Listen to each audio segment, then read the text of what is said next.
Hey, what's up, everybody? Welcome to the Mirror Point, where reality checks itself. So today I was going to kind of do a little short reaction on a video I saw a little bit of this morning between Brian Cox and Neil deGrasse Tyson regarding consciousness emerging from computation. So it creates a really good question.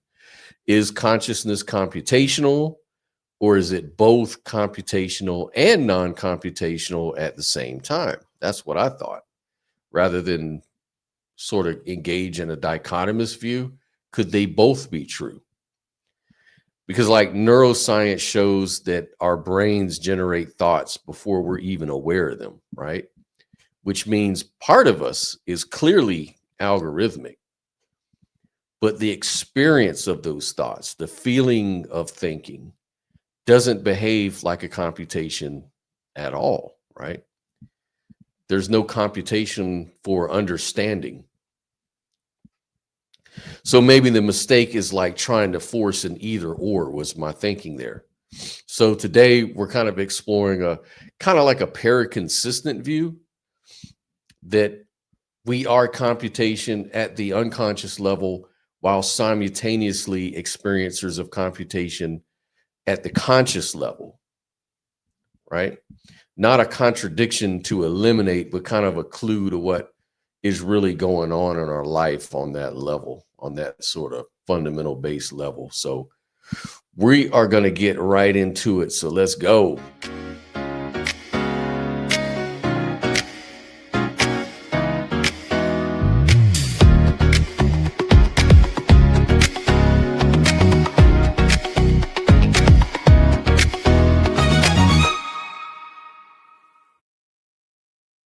So here we've got Professor Brian Cox and Neil deGrasse Tyson on Star Talk, which is a really cool channel. Star Talk Plus is where I got this one, just for this clip where Brian Cox and Neil deGrasse Tyson are talking about consciousness being maybe emergent from computation. So let's check it out. Let's see what they're actually talking about here. So I'll kind of roll it back a little bit.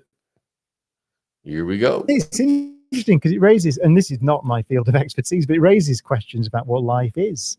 Right. Because you could say that life is just, it's about information. It's really computing is what life is. Holy moly. So it's not really, what you're saying there really is biology, the nature, the physicality that we think of as life. We think of biological systems with DNA and all those things. Right. But you can argue that that's not the really interesting bit. Right. That's just the way that it's realized. That's an expression. Really it's an expression of the true thing, which is the computing. Which, if that is the case, then we have stumbled into the creation of life that will replace us. Oh, so he's going to refer to AI. So it's kind of like the Matrix, or kind of like the simulation theory in a way, that we are the output of a complex algorithm, right? So that's really interesting, because when you look at the brain, like I say before, the thoughts that the brain generates even before you're aware of those thoughts are occurring unconsciously. So it's definitely sort of algorithmic. It can at least be described that way. So that poses a question: is math prescriptive or descriptive? Is it just language that humans create? Or is it the universe's language that we discover, and that it actually comes to life if complicated enough? If we ever get to artificial general intelligence, and what you're saying is an emergent property of computing, which is also an expression of life, then it's only a matter of time before that particular computing becomes a life form, which of course will outthink us, outlive us, out everything us. Terminator. Well, yeah, and this is, again, don't smile while you're agreeing with him on that. No, it's Let's see a sad face for once on that mug. But one of the things I've been involved in, Neil deGrasse Tyson is so funny, man. That's why he's a really good public presenter and speaker, because he's hilarious. He really is. He's kind of a showman. And Brian Cox is a really good speaker as well, man. And yeah, they really break down these concepts pretty clear. It's very interesting how they break this stuff down. Anyways, let me just back up a little bit. Here we go. But one of the things I've been involved in, I'm involved at a research institute called the Francis Crick Institute in London, which is biosciences. It's a wonderful place. It's a temple to curiosity. I love the place. There's a great Nobel Prize winner called Sir Paul Nurse, who's a good friend of mine, who won the Nobel Prize for cancer research, actually by looking at yeast cells. So it's a remarkable sort of fundamental study of life. But he really pioneered the building of this institute, or inspired it in his image, which is about Francis Crick curiosity. co-discovered the DNA double helix. Oh, Crick, okay. that's why it's called the Crick Institute. Yeah. But we did some podcasts called A Question of Science, actually, which are around. And we just did them at the Crick Institute and with panels of experts. And it was wonderful for me because I just chaired it and asked the questions. And it was mainly audience questions, actually. But one of them was on AI. And there was an interesting split in the panel between the neuroscientists and the computer scientists.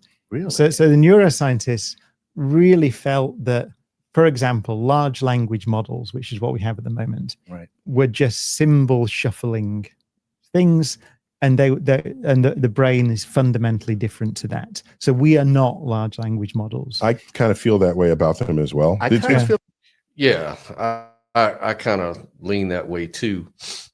I don't think that we're that simple. I don't think these LLMs are conscious at all. It's even debatable whether they're really intelligent, depending on what you mean by intelligence. It could be a bit overhyped. Of course, they're trying to sell stuff. There's money to be made in the space. But people make a good point about consciousness being related to language and representation in mentality. I'm just not sure how algorithm goes on consciously. Now, I can believe it happens unconsciously, even in the human brain. We see computation happening. That's the correlation to the experience that comes after, milliseconds after we see the thought being generated. Then there's this experience that happens. That's the way it appears to us. that way too. It's just rearranging statistical juxtapositions of words. Right. And It's seeing all the probabilities. I don't That's all. feel like it understands anything. Yeah. When I interact with a large language model, it's like there's this vacuous eyes staring back at me, and there's no soul behind it. Yeah. Well, the argument what one of the panelists gave was that imagine that you're immortal, so time doesn't matter to you. Mhm. But we could be in this room if we were immortal, and someone could start putting little symbols in under the door, and if we put the right symbol out, we'd get some food, right? So we'd soon learn what the right symbol was, and then they put 2 through the door, and we do the same thing, and then 3. And ultimately, if we had a huge amount of time, kind of a near infinite amount of time, we'd end up having a conversation, Right. and we'd do it right. But at no point would we have any clue what was going on. We'd not have any understanding at all of what we were doing. It's a transactional exchange of simple information that itself is not anything more than just There's no understanding. symbols. There's no understanding. That's one of the points of view that were expressed. But So the question is, and I know this is coming, is do humans have understanding, or are we just computation? Is consciousness an illusion? Like it might not exist. We're just going through the motions. We have no understanding of what we're doing. We're just computation in action. Is that what's going on? Could it be that consciousness is a myth and we just think that we're thinking? The neuroscientist? that was a neuroscientist who said, I think it goes back to this philosopher called Searle. I think there's an argument he made a long time ago about symbol shuffling, Searle's argument. So similar to that. But one of the computer scientists said, no, that irrespective of what you think about that, that's what we are. So we don't know what we are. We don't know what consciousness is. So it could be that that's all we're doing. We're really, and it's true, I suppose, at the cellular level, at the level of a neuron. Wow. There's no understanding. Don't tell me that. Just, I don't want to think. I don't want to believe that stuff. No. Yeah, no one wants to believe that they're just neurons or molecules in motion, that there's no real experience happening. You just think there's an experience happening. You just think you understand, but you don't really understand anything. You know. But what comes to my mind is that kind of self-refuting in a way when you try to do science or make truth claims or do philosophy or do logic. If you don't understand what you're doing, then how do you know anything? Is it a contradiction to say you just think that you're thinking? Is that kind of a contradiction? But what do we know? We may just be making noise, and this, what we think is logic, is just a lot of noise. Is that what's really going on? Where's the coherency with any of this? Now that you mention it, yeah, there are acoustic stimuli coming from your mouth, entering my ear, hitting my brain, and now I process that and some other response comes out. And maybe I'm not conscious of anything. No, you're just like chat I'm just information processing. processing and response machine. Yeah, there's no consciousness at all.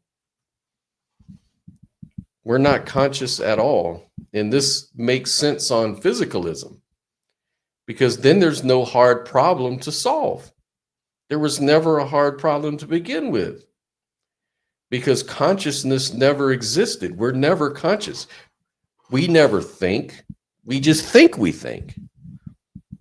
There's no contradiction in that. You can think that you're not thinking. I mean, you can think that you're thinking and you're not really thinking. That's no contradiction in that. And that's because we're not conscious. This is all just an illusion.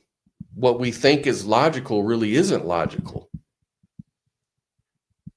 That's really what's going on. We're just going through motions and we're making noises. We think it's coherent, but it's really not. And we know that because we're not conscious.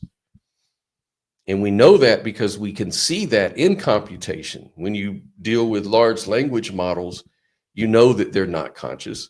And you're kind of just that. You're just kind of a computer. How do we know if we're not conscious? I don't know. But who really knows anything? Because we're not conscious. You get it? That's how it works. That's how it makes sense. So let me know in the comments, or let me know in the chat if that makes sense to you. What is your thought on all of that? Yeah, it's very possible. And I think that this debate is quite live, actually, amongst people, and among many people who all know what they're talking about. And there are different views, which just shows you it's complex, a complex emergent phenomenon. That makes sense. And that is why a lot of and these aren't like neuroscientists, computer scientists, but there's many in the AI world who feel like given enough time, you just train the AI on everything. If you have enough time and enough computing power, they will definitely be truly thinking. They're like thinking the way we consider thinking. Yeah. Especially when you think of thinking in that way. Right. And it reminds me of a New Yorker comic, I think it was. There were two dolphins swimming, right, in this water park, and they're humans up walking on the walkway. And one dolphin says to the other, they open their mouths and noises go between them, but it's not clear they're actually communicating. Yes, exactly. Right. Yeah. So they're sort of a limitedist of consciousness. At least I don't know if they really are. They're just kind of going through those that thought experiment. It's something to think about, is what they're saying. That we possibly just think that we're thinking. It's kind of a user illusion. I think there's bound to be some difference between what people What some people are saying is just an illusion, while others are saying it's something that can't possibly be false. Right, right. And and it's good to, question the assumption, are you really conscious, or do you just think you are? But of course, the problem is, how can you doubt your consciousness if you're not conscious? How can you not do any of that? That's the contradiction people run into. And plus, it's so first person. Like, I know when I feel pain, I know when I feel these things, right? But that's why my suggestion is maybe it's a bit of both. That there is unconscious processing going on in your brain that you can measure. That does come on your screen of appearance when you look at, the neurons and all that. They can see, at least we're told, if these neuroscientists aren't lying, they say that all of this processing happens milliseconds before a person is actually aware of the thought that was being generated milliseconds before that awareness. But the computation definitely applies to the unconscious part. The question is, how can consciousness be computational? This other part, this awareness part. Is this awareness part of the computation? Or is it just inherent in the computation? Is the computation endowed with consciousness somehow? But it seems like it comes after the computation was generated. So the consciousness comes on the uptake, right? Well, there's a computational wizard, a mathematician named Sir Roger Penrose. And Roger Penrose won a Nobel Prize. He's one of the goats of mathematics and theoretical physics. And he talks about this a little bit. I'll play a little bit of this video as well to see what his thoughts are on this whole thing. Yes. Well, it's not a physical process which can be described by computation.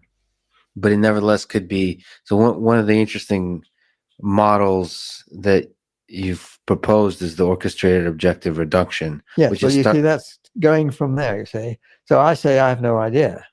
So I wrote this book through my scientific career. I thought, when I'm retired, I'll have enough time to write a sort of popularish book, which I will explain my ideas and puzzles, what I like, beautiful things about physics and mathematics, and this puzzle about computability and consciousness and so on. And in the process of writing this book, well, I thought I'd do it when I was retired. I didn't actually. I didn't wait that long because there was a... Yeah, this book came out in like 1989.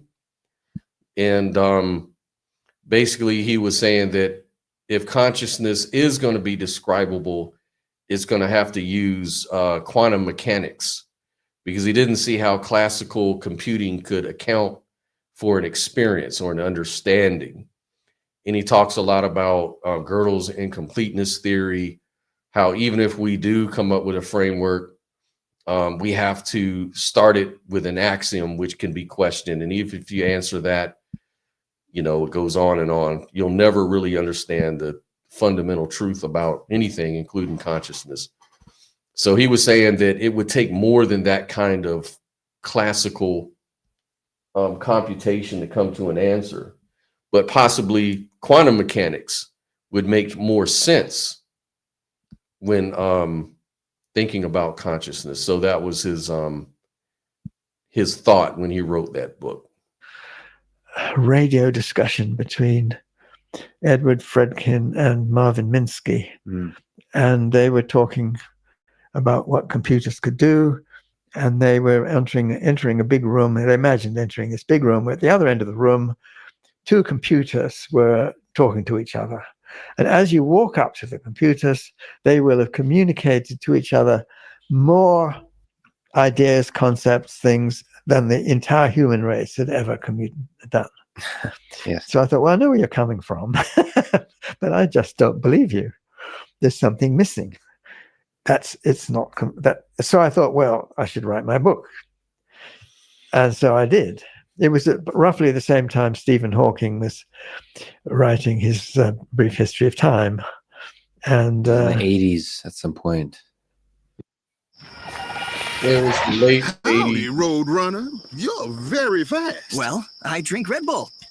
Red But you do Bull. realize- That's what I Yes, need. Red Bull gives you wings, but I'm scared of heights. Imagine being able to build Oh my anything goodness. just by thinking about it. Sorry about Meet that. Base 44. The book you're talking about is The Emperor's New Emperor's Mind. New Mind, that's right. Emperor's New Mind. Yeah, I remember it came out around the same time the Stephen Hawking's book came out, Brief History of Time. I bought that book way back then. I was so young back then, man. I'm not old though. Shut up. And both are incredible books, The Brief History of Time and Emperor's New Mind. Yes, it was quite interesting because he told me he'd got Carl Sagan, I think, to write a foreword It's a good get. to the book, you see. So I thought, gosh, what am I going to do? I'm not going to get anywhere unless I get somebody. So I said, well, I know Martin Gardner, so I wonder if he'd do it. So he did, and he did a very nice foreword. So that's an incredible book. And some of this is the same people you mentioned, Ed Franken, which I guess of Expert Systems fame, and Minsky, of course, people know in the AI world, but they represent the artificial intelligence world Absolutely, that's right. that do hope and dream that AI's intelligence is. That's right. That's Well, you see, probably it was my thinking. Well, I see where they're coming from, and from I that disagree. perspective, Oh. yeah, you're right. Yeah, it kind of reminds me of panpsychism in some ways, that embedded in the geometrical structures, the mathematical structures of the universe is the calculation for consciousness. So it's embedded in space-time. And in the descriptions we give to space-time, there's this consciousness thing. In physical terms, there's like this particle, this consciousness particle, this part of the atoms that make us up. So maybe if you go to CERN and you break an atom into billions and trillions of pieces, you might find one day the consciousness particle. What does the consciousness particle look like from a third person point of view, I wonder? Can you see consciousness? Is consciousness like a little billiard ball? Is it like a little thing that collapses into a definite state that you can measure and weigh and everything? Is that what consciousness looks like? A little particle? Or is consciousness just experience? Why do we always try to describe consciousness as something other than what it is? Consciousness is a first-person experience. It's what it's like to be something. It's awareness itself. It's not encapsulated. It's not like a third-party thing. Otherwise, we would know when other things are conscious. We don't. We infer other people are conscious, but we don't really know that. There's no scientific proof for consciousness in the physical world at all. None. All we have is stories. People tell you that they're having some kind of experience. It's a report. And we just trust them because we experience ourselves. And so it's not really that big of an extraordinary claim. We just take it on board that we're conscious and other people are conscious. Animals are conscious, stuff like that. But we don't know it because there's some sort of atom, like a consciousness molecule or a consciousness particle, something like that. No such thing has ever been found. And as far as math is concerned, the question is it descriptive or prescriptive? What do you think? Do you think it's a prescriptive thing, like the math sort of comes to life? Good questions. Scott, don't you say that the brain is what a conscious spirit look like to someone else? Yeah. From a third party disassociated. All you need is a brain. You look at a person, but it's still an inference, though. I admit that. It's an inference. I don't know what it's like to be that brain because I'm not in that brain, so to speak, right? I'm disassociated from you. So I can only trust what you tell me, right? And yeah, Happy New Year, everybody. Happy New Year, Robin. Nice to see you here. And yeah, so that's the way you look at it. It's an inference. And the hard problem of solipsism is not solved. You know, it's unfalsifiable in some ways. So when you say the entire world could just be in your mind, that there's no way to really prove that wrong. So you kind of do have to assume there's a little bit of trust in assuming other people are conscious around you, but I think it's very valid to do so. But I'm just saying, when you start breaking it down into physics terms, like when you start trying to look for a science of consciousness, is looking for a little consciousness particle, is that the way to go?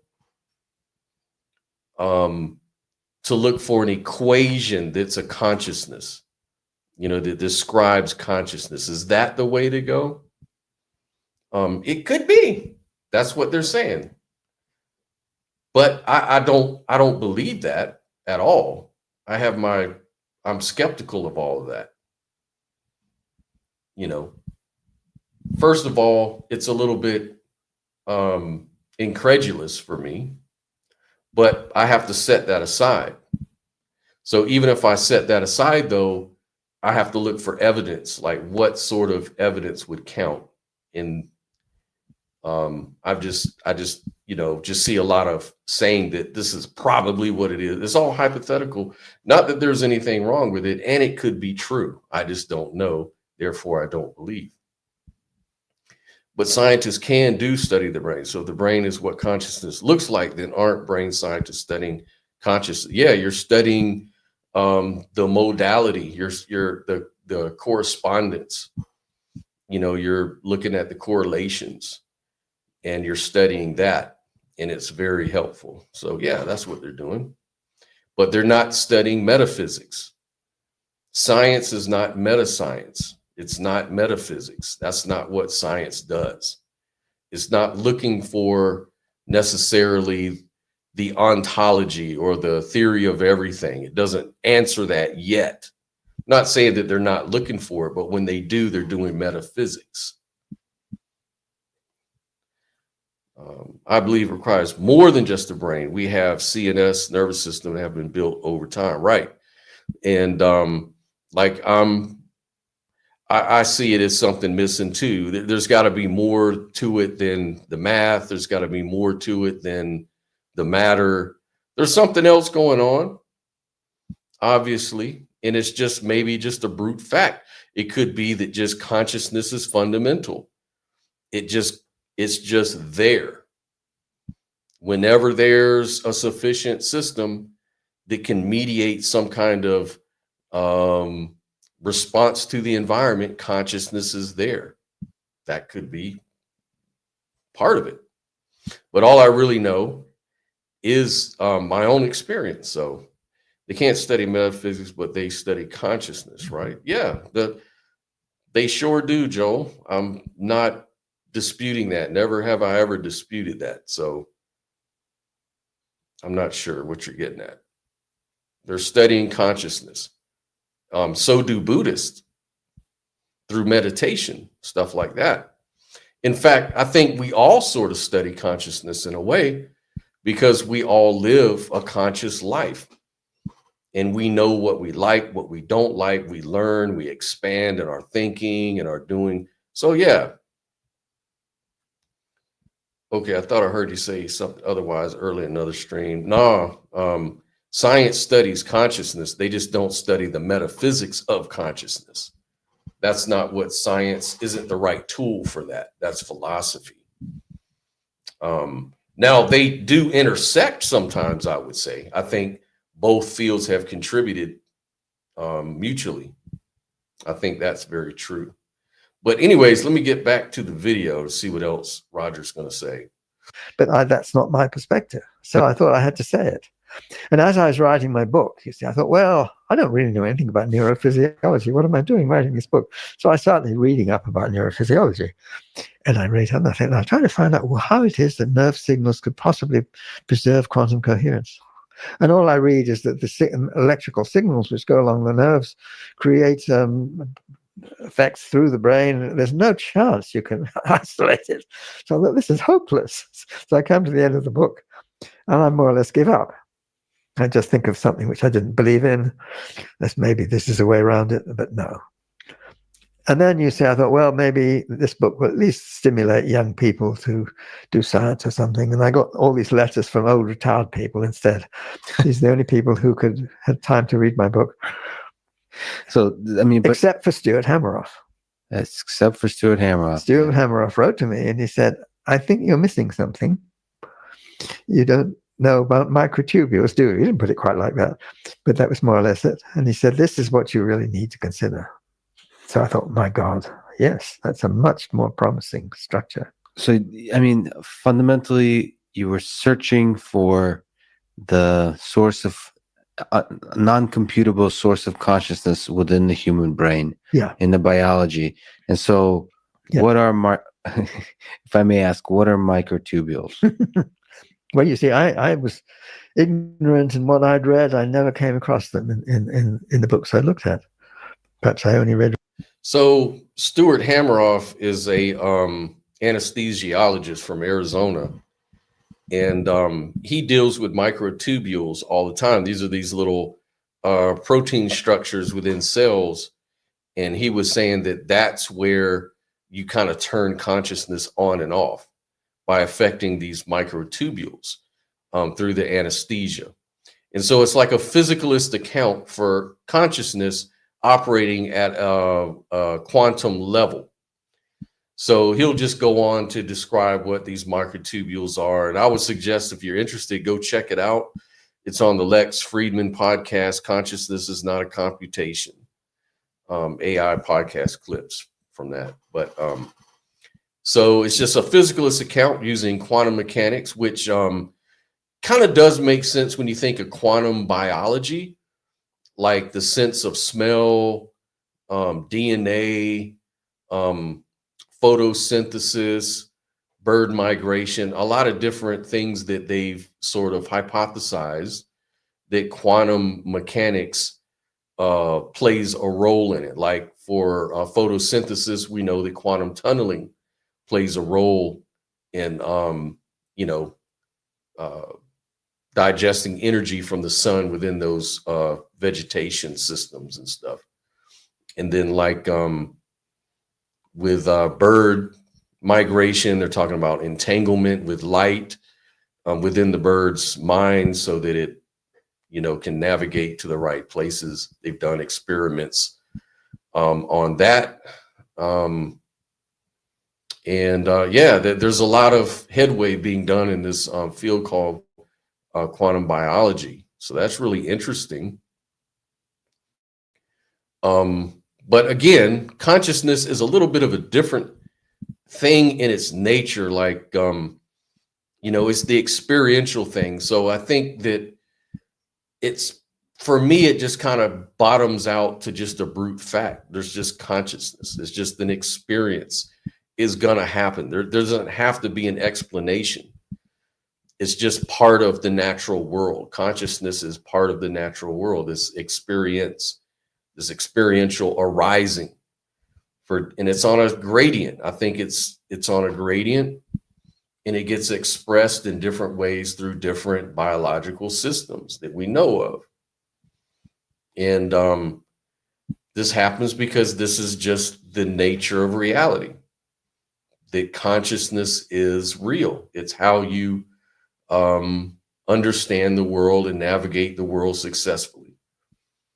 As an evolving system within different environments, you're going to have to change. Well, you're going to change because you experience successes, payoffs, fitness values, things like that.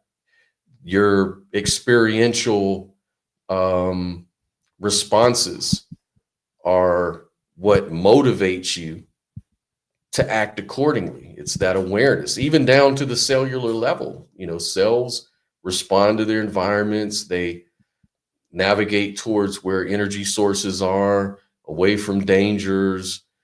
They come up with goal-oriented sort of solution for problems. The same with slime molds,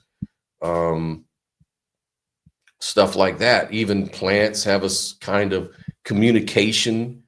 You know, recently they did some AI decoding of plant signals, where they warn each other of danger. They respond to stuff like that.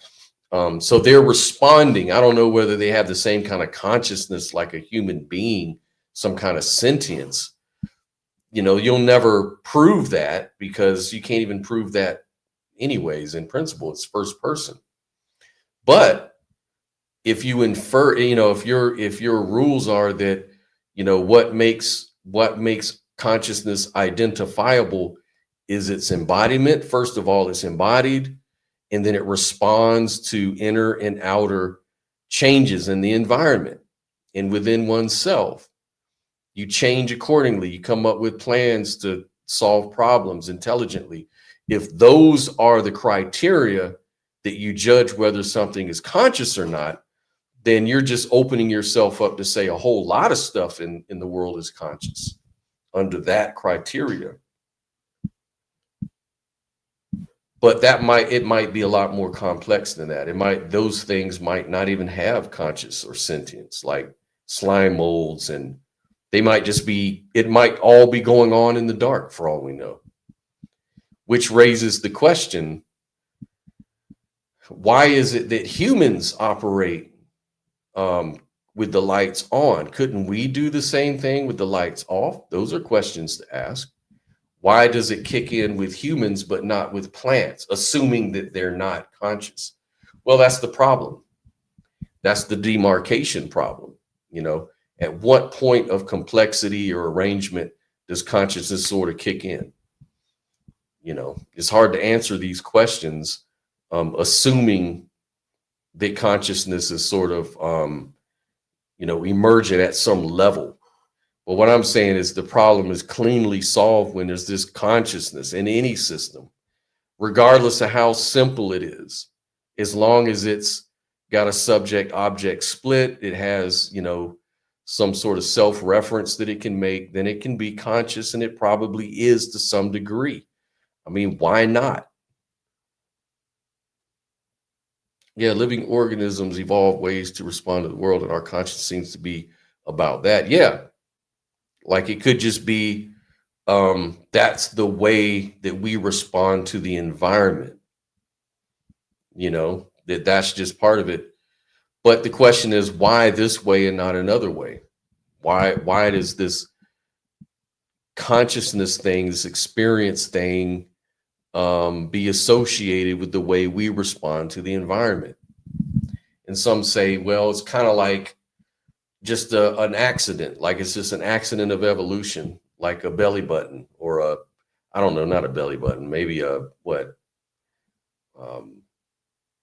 don't know, you know how we have certain like nipples, male nipples, like it's just a useless appendage that we inherited through evolution. Maybe consciousness is like male nipples.